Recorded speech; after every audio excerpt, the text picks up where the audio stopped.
Hello, this is UCL Uncovering Politics, and this week we're looking at how to improve public services. In particular, how can bureaucracies best be managed to deliver positive outcomes, and what role do all of us as citizens have to play in making that happen? Hello, my name is Alan Rennick, and welcome to UCL Uncovering Politics, the podcast of the School of Public Policy, Department of Political Science at University College London. Just a quick extra word before you get into the episode properly.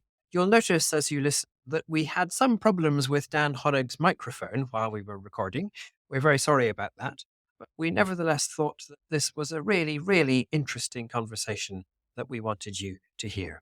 And if you do find that there are some bits that you just can't make out, do note that you can always check the transcript, or if you're listening on YouTube, you can look at the captions. I hope you enjoy the episode. The state of public services is a matter of great concern in the UK and all around the world. The news is regularly filled with stories of chronic failure and acute crisis. Politicians often respond to these stories by promising more targets, more rules, and more oversight. When faced with a problem, their reaction is often to increase control. But a new book suggests that that response may, at least sometimes, do more harm than good. It argues that bureaucrats often perform best when they're trusted with greater autonomy, allowed to develop and draw on their own competence, and enabled to connect with their colleagues in pursuing an overarching mission. Yet the book also acknowledges that the challenges in pursuing such management for empowerment can be great. Well, that book is called Mission Driven Bureaucrats, and its author is none other than my colleague, Dr. Dan Honig, Associate Professor of Public Policy here in the UCL Department of Political Science and School of Public Policy. Dan regularly appears on lists of the academics with most influence on governments around the world, and I'm delighted that he joins me down the line from the United States, where, Dan, I think you've been having some meetings, conversations off the back of the book. Is that right? Yes, that's right. And first, let me say, just such an honor to be here, Alan. Very excited to be able to speak with the audience about this work. Yes, that's right. So I'm in the States at the moment. In part, that is because, there's a lot of energy and excitement, to my great delight about the book here, as there's been a fair bit in the UK. Um, you know, Conversations with the World Bank, with US governments, with other governments in North America and well beyond. I think we have a moment here where there is widespread recognition that the way we've been delivering public services, our basic operating model, has achieved some great things, but has really left a lot of value on the table. And maybe there are different approaches to management, which are going to get us further, uh, certainly than we find ourselves today. Fantastic. Well, welcome, Dan, to the podcast. It's great to have you. And let's go straight into the core of that argument. What are, That's what good. are the core ideas in this book that so many people around the world are wanting to hear about? Yes. Well, I think you did a wonderful job summarizing a fair bit of it in the intro there. So, you know, first basic idea, turns out bureaucrats are human beings. They're people, right? And it turns out, like most people, they come to jobs, like each and every one of us. They come to jobs in no small part because they care about doing the thing that the job is about. And the more the extent to which that's true, the more they care about doing the thing, the more it makes sense to manage them, as you said, in a style which I call managing for empowerment, right? So allowing autonomy, cultivating competence, and creating connection to peers and purpose. If you have someone, if you think about, if you, the listener, think about your work, right? When you care about doing the job, all of those targets, all those reporting, all those KPIs, right? Maybe they help orient your work, right? But maybe they create a lot of paperwork, a lot of red tape, a lot of compliance that keeps you from being able to achieve what you want. And, not only, so the way I just said it makes it sound as if our concern should be what an economist would call a transaction cost, right? So doing all of that paperwork slows you down. That's true, but it also demotivates you. And if you feel like your job is being controlled from above, well, now it doesn't really feel like it matters whether I do the job or somebody else. And I'm more likely to leave a job when I can't fulfill the purpose that brought me to the job. And so management is both about today's employees, but it's also about tomorrow's employees. And, I think we have very good evidence. I try to assemble that evidence about why managing for empowerment is likely to work. the mechanisms that are going to foster mission motivation, that are going to lead to higher performance and retention of the mission motivated, and ultimately better public services, which is what I think this is all about. We'll want to get into the detail of a lot of that over the course of this podcast. But before we do so, it'd be good to hear a little bit more about you, actually, and how you have come to this book. In the book, you talk a lot about having worked in all sorts of different countries around the world and having gained experience in working for governments around the world. Do you want to say a bit about that experience and how it has led you to this book? Yeah, sure. So I sort of fell into a career before I became an academic, and then, to some extent, even while I was getting my PhD and after working with a variety of governments, right? Initially focusing on what are known as fragile states, right? So I was the special assistant to the finance minister in Liberia for a number of years under Ellen Johnson Sirleaf's government. I've worked with governments in Thailand and India and South Sudan, Somalia and America and the UK and well beyond. And one of the things I sort of came to believe is that in each government, so each time I walked into a new setting, I've heard about these unique problems the government was having, right? Around how hard it was to monitor things, around how ultimately a lot of the work just could not fit into the way we were trying to manage it. So that's true in Mogadishu. It's also true in Michigan, where I'm from. And I came to see the problems of governments as more alike than different, right? And ultimately, each and every government facing a challenge of trying to manage, as I put in the book, for compliance too much. And, in that way, yes, this is a book about managing for government, but there's a sense in which it's a book about managing. And in the introduction of the book, actually, I talk about my own experience working maintenance in apartment buildings back home in Detroit and the way I found work that was overly focused on compliance process demotivating.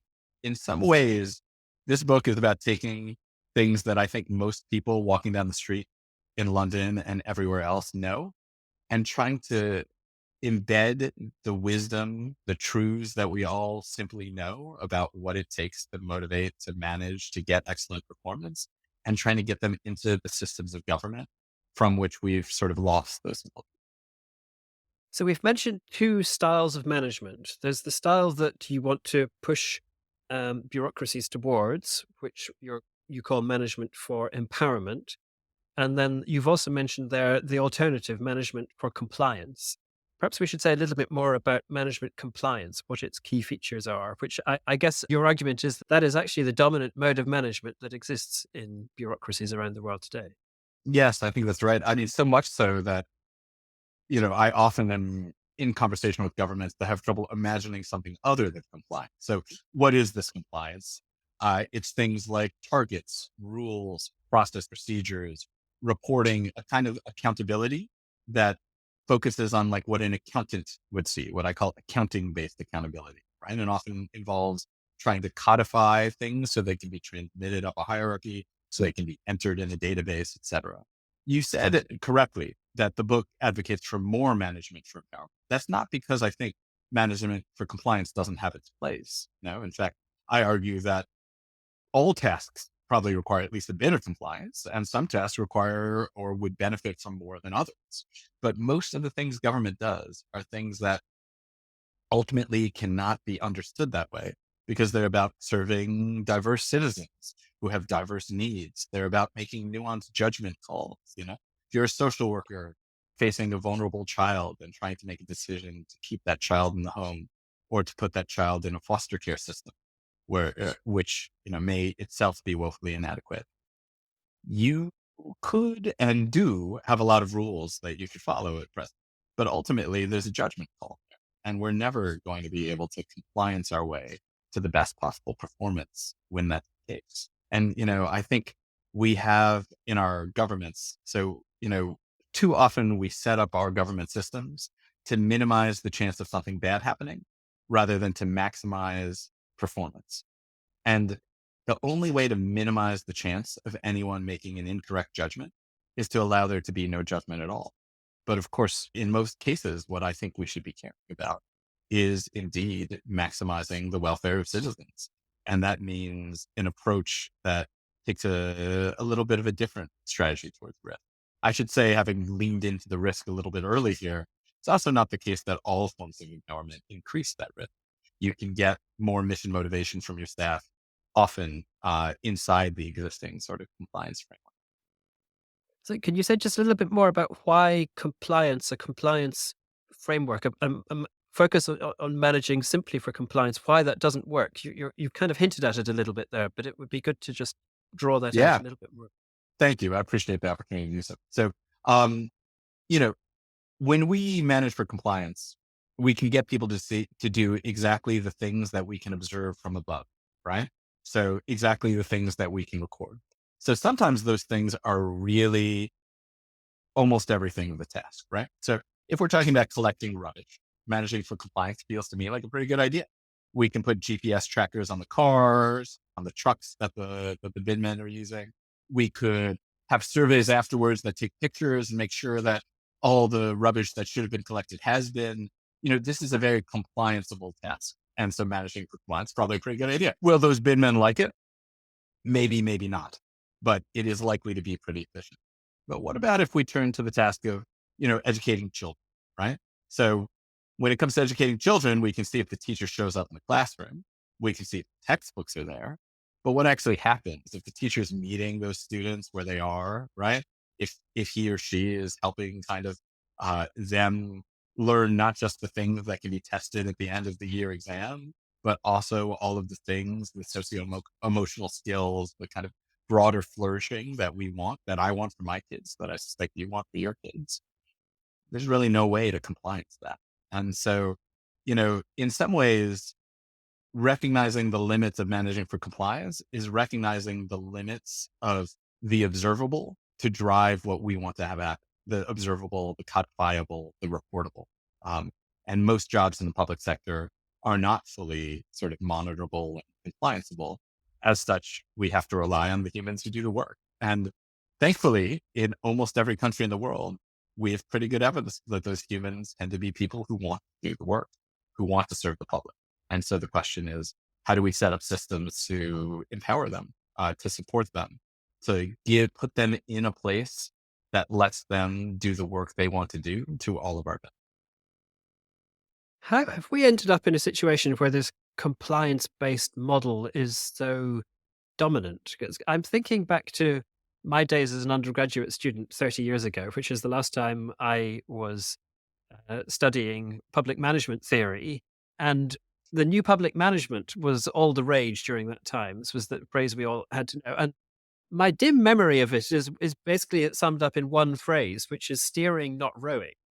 And the idea that we should not have kind of top down process requirements on bureaucrats telling them exactly what they should be doing. We should rather have a broad sense of what's the goal that they should be aiming for, and then we should free them in order to do that.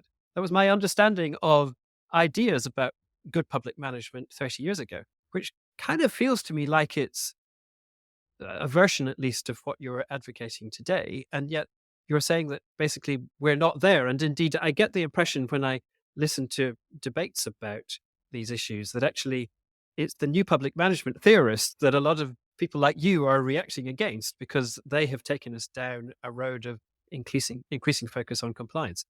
So what's gone on there? Yeah. So this is a really big and hotly debated question. So there's no chance that in answering the question, I will not offend at least some public management dollars. And I apologize to those listening who might feel that way. But here's my take, right? So my take is let's go with your steering, not rowing, right? So the first thing is very frequently what governments ended up doing was putting in place something to steer towards a finish line. Let's stick with the boats, right? So they put in place a finish line to aim towards, but they also still monitored the rowing, right? So in fact, the idea of new public management was one was going to substitute for the other. We were going to get more steering, less rowing, but instead we got more steering and more rowing. And it turns out that just means there's more stuff to worry about. And I think that's kind of problem one. I said two things. I'm actually going to give three, right? The second is our technology got better. Our ability to monitor things got better, which is fantastic, right? So technological progress is not anathema to managing for empowerment, indeed. But, one of the things we talk about with the AI revolution is the idea of kind of AI supports, including for the bits of tasks that are at this point more routine, but maybe increasingly for others, that let humans complement those jobs and flourish in new ways. Technology is great. It can be great for empowerment too. But the way it came into our managerial systems was largely by increasing monitorability or trying to, right? We now could have that GPS chip on that truck.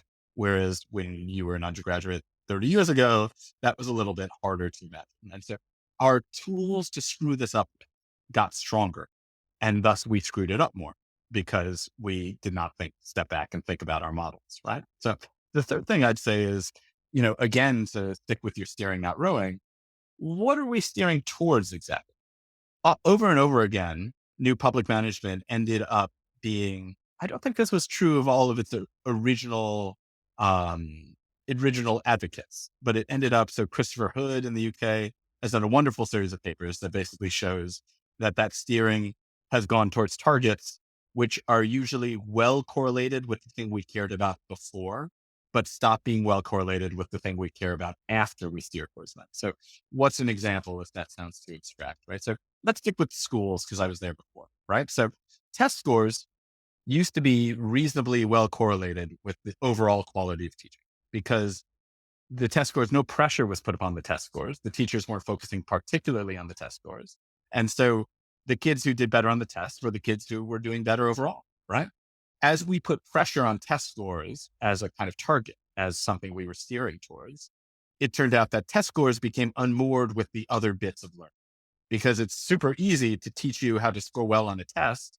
And as a teacher, I have every incentive to do so when I make the job about scoring well on a test. And so one of the problems is that steering, not rowing, implies that we're going to be able to steer to some composite, summative, captures all of the things and leads to no negative spillovers target, right? Or goal of some sort. And it turns out that's not the case. And so, you could say that I'm advocating for steering, not rowing. But if so, I'm advocating for doing it relying on the good judgment of those with their hands on the wheel rather than the setting of a finish line to which everyone must converge. And I think that's a kind of different take on what it is to steer. Um, but, I should say plenty of my fellow travelers in the we need to reform the public sector road think there was nothing useful in new public management. I'm not amongst those folks. I think there is important architecture we can draw from. And indeed, I think there are cases where a basic new public management approach of targets, not process, makes a lot of sense. My argument essentially is a horses for courses argument. Let's use the managerial philosophy that makes the most sense for the people we have and the task we have. And when that's something, quite conventional, let's do that. When it's new public management, also sounds great. Let's do it for real and really get rid of the rowing. But when neither of those things is going to work, which is going to be true a lot of the time, let's use a different. And in practical terms, then, what is good management for empowerment going to look like? Maybe it's useful to continue the example of the schools here. If you're not having lots of rules on the process. You're not having lots of top-down targets. What do you do?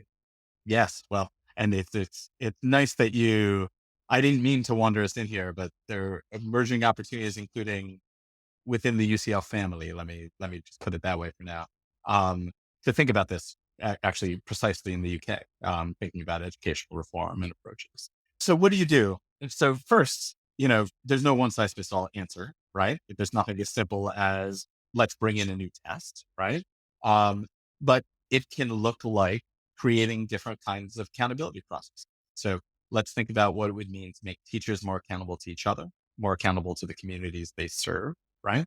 The students and parents in that community, rather than focusing on reporting up a hierarchy. So the numbers come all the way up and then go to the elected official who has control over the managerial resources who changes it. I know the listeners cannot see, I've just made a very large circle with my hand. So let's make that route more direct. Let's think about what is getting in the way. So when, as you kindly framed in, I do work with governments in a variety of settings. One of the first things I ask governments is what's the issue? What's getting in the way of people doing the work they want to do? And I will tell you that over and over again, ministers and deputy ministers and people at those kinds of levels, directors, give answers to those questions. And I appreciate those answers. And then I go and talk to the people actually doing the work.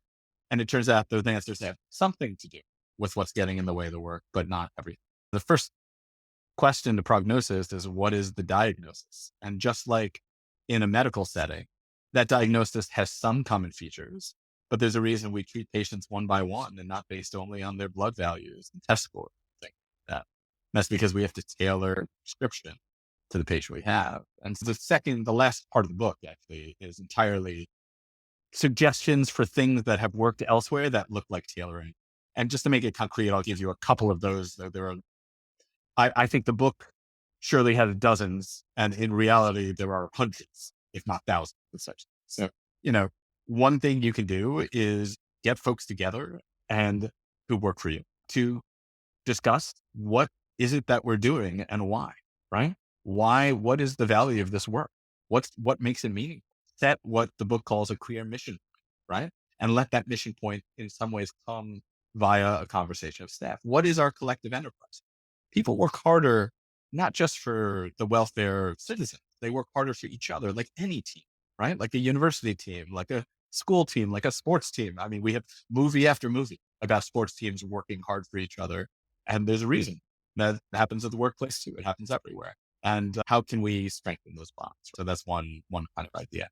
Another kind of idea is thinking about creating what I call green tape rules, right? So a green tape rule is a rule that trumps other rules with a different kind of justification process, right? The rule used to say you can only give money. So here's an example from the UK that's in the book, right? From Gateshead.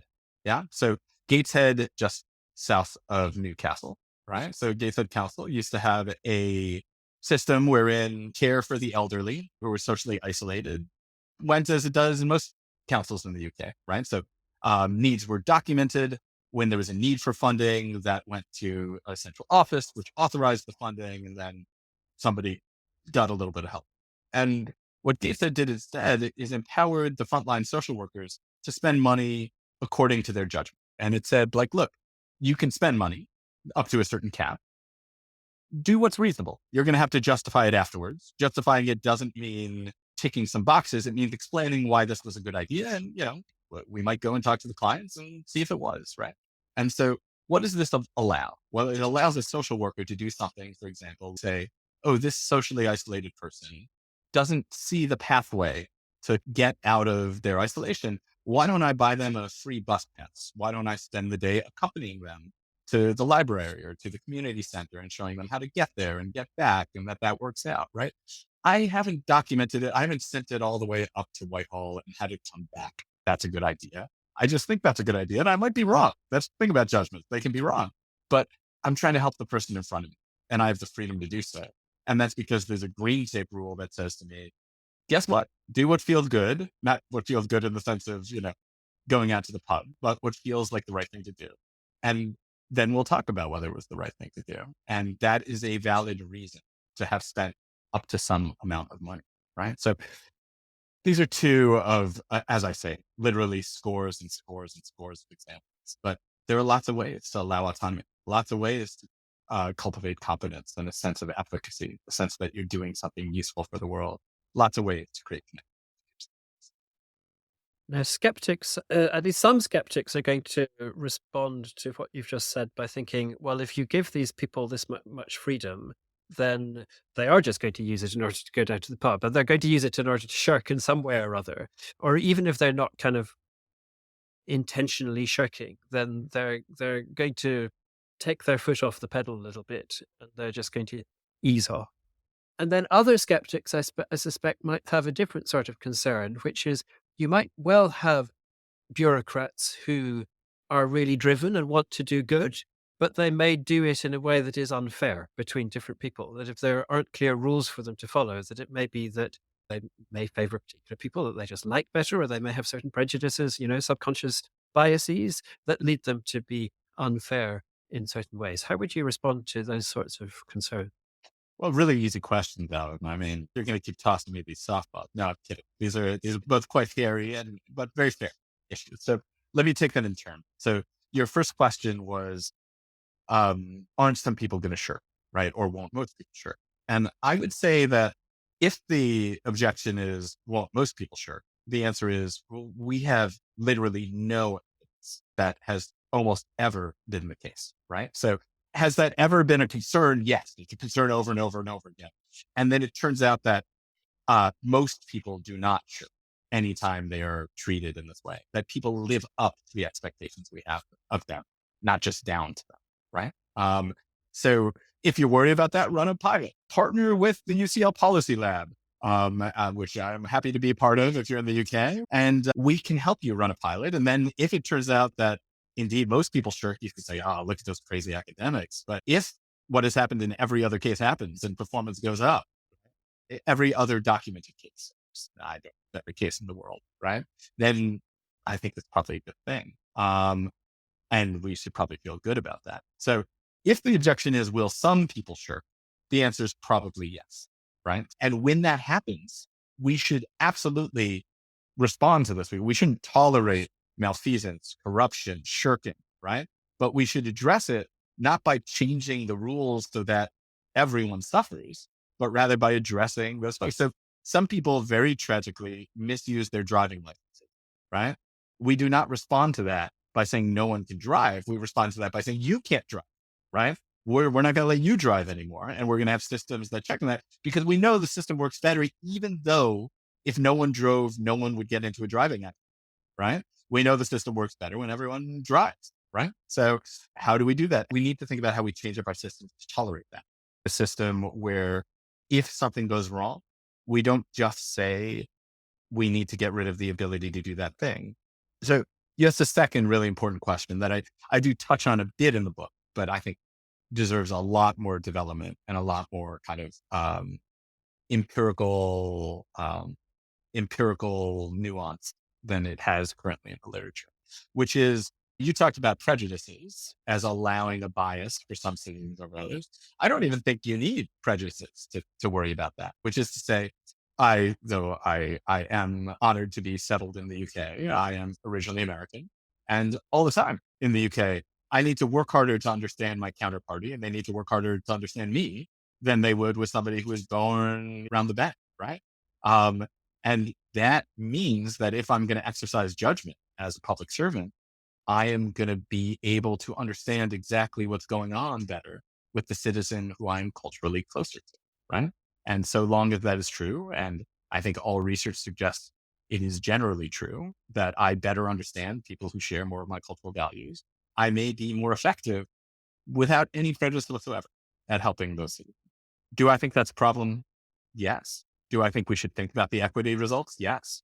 If this caused us to think, oh, we probably need more what a public management scholar would say descriptive representation in the public servants, right? We need people who are more like and come from similar backgrounds as people they serve.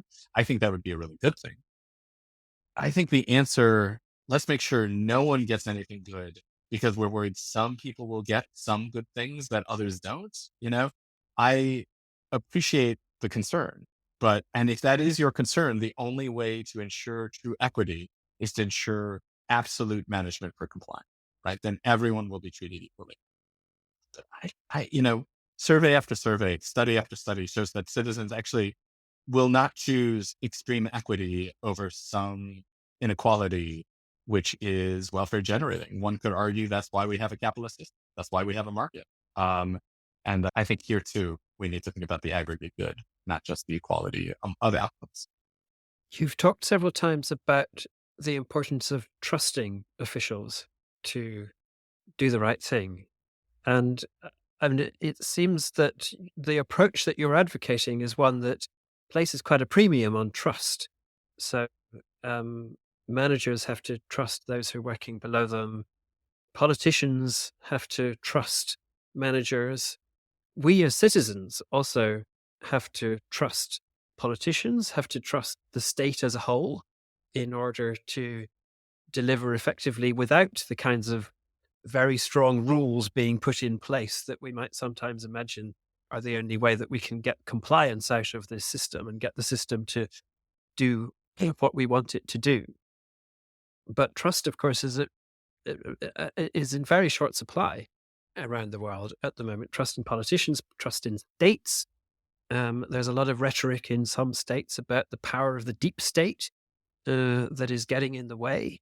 And what you're saying might be interpreted as let's empower the deep state and allow bureaucrats with their missions to deliver effectively. I mean, I guess there's maybe two questions in here actually. One is how do you respond to someone who is worried about the power of the deep state? Um, and for those people who are not particularly worried about that concern, but are just thinking about, well, how practically can we make this stuff happen in a world where trust is just not there? And it seems very difficult for politicians to have the confidence to pursue the sorts of policies that you're advocating. How can we do that? How can we overcome that problem? So let me start with the deep state question. And I have no idea what countries you might be referring to where that might be a live issue. So, but I yes, can't think. so What made me say it? where could such thing? So,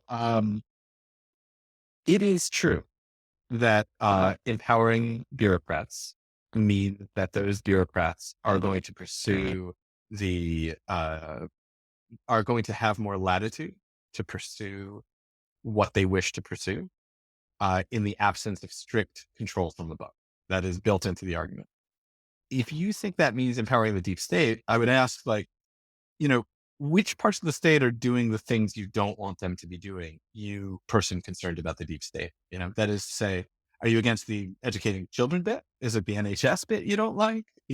What is, so where you have a bit where you think the state is probably doing the wrong things, you are arguing in the terms of the book that we should change the mission point, right? But I bet you also will want the state to do something, right? Even you who hates the deep state.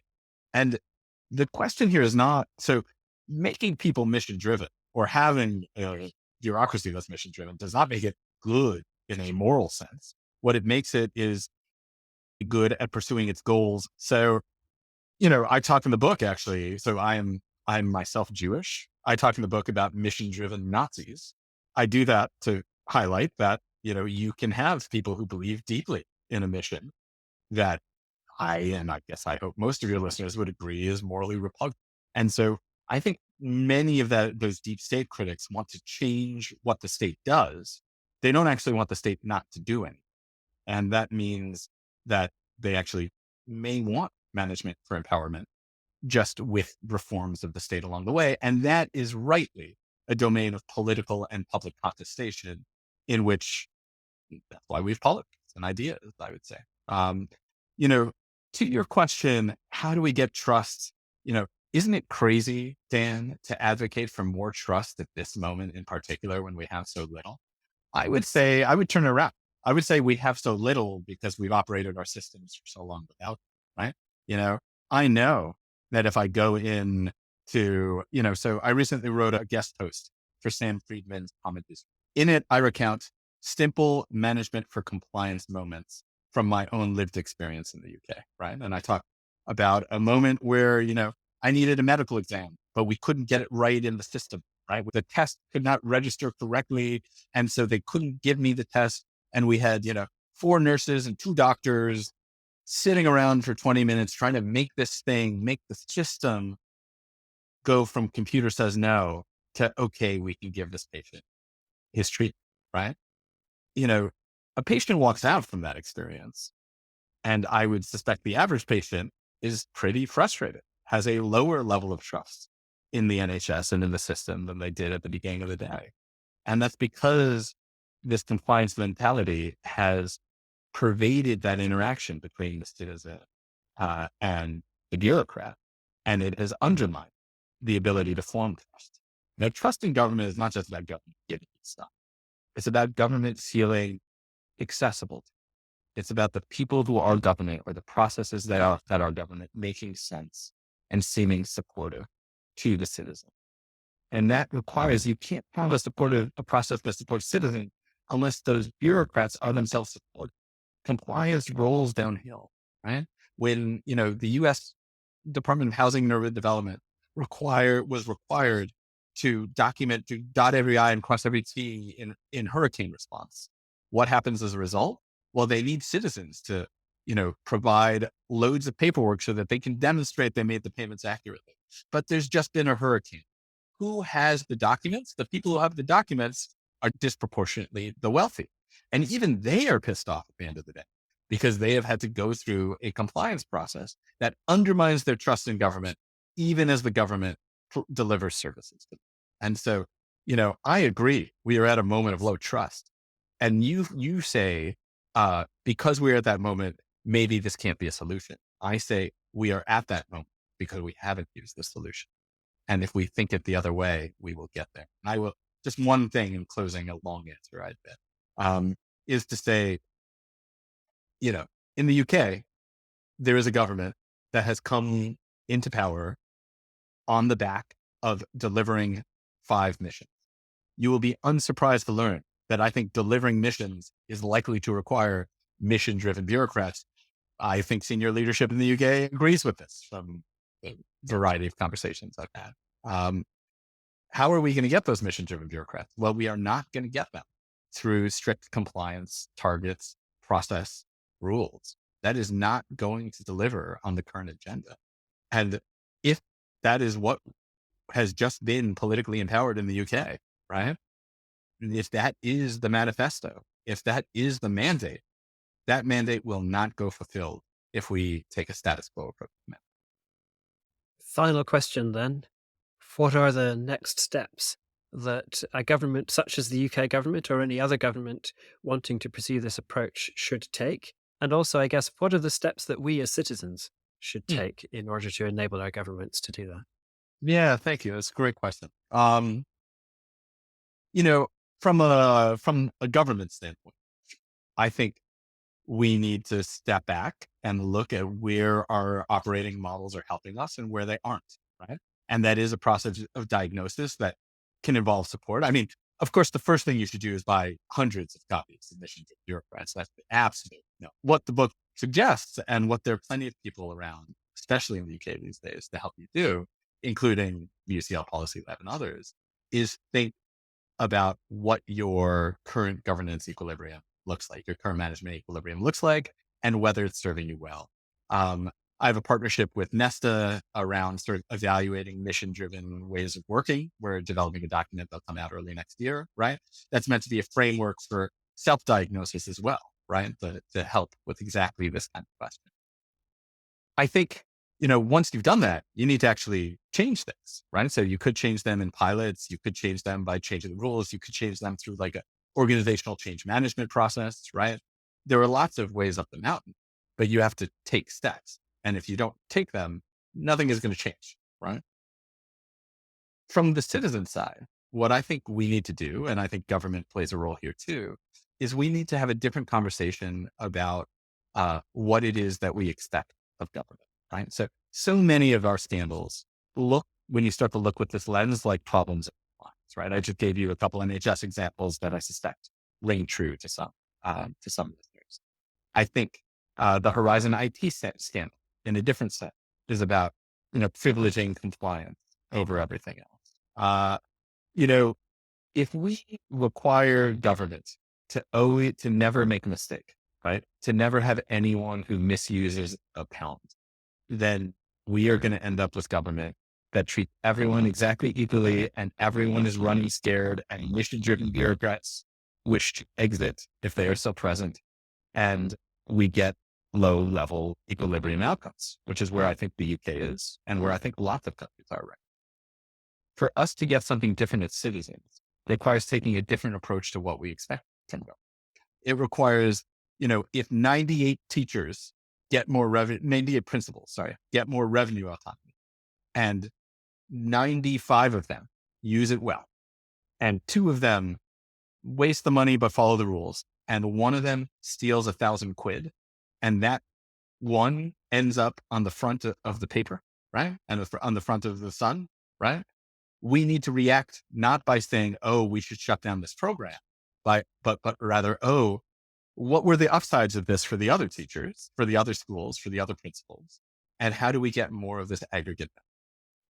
I think that's a conversation that involves citizens and government and perhaps even academics in rethinking what we expect, what we want, uh, because we will get the government that we expect. And right now we expect very little. And that's exactly. Dan, thank you so much. That's been a really fantastic conversation. I've learned so much from it and from the book as well. And it's just so fascinating to explore all of these issues with you. We have been discussing Dan Honig's new book, Mission Driven Bureaucrats Empowering People to Help Government Do Better, which was published by Oxford University Press over the summer. The book keeps selling out. It is extremely popular, but if you have a problem in ordering a copy of the print version, you can at least pre order, and electronic versions are also available. So you should be able to get your hands on a copy sooner or later. And we will, as ever, put the details of the book in the show notes for this episode. Thank you so much for having me, Alan. Just a delight to be here. Thank you. It's been really great. That was just terrific. Next week here on UCL Uncovering Politics, we'll be looking whether unilateral expropriation of assets can ever be a justifiable means of redress for the wrongs of colonialism. Remember to make sure you don't miss out on that or other future episodes of UCL Uncovering Politics. All you need to do is subscribe. You can do so on Apple, Google Podcasts, or whatever podcast provider you use. And while you're there, we'd love it if you could take a moment of time to rate or review us too. I'm Alan Riddick. This episode was produced by Kaiser Kang and Eleanor Kingwell Benham. Our theme music is written and performed by John Mann. This has been UCL Uncovering Politics. Thank you for listening.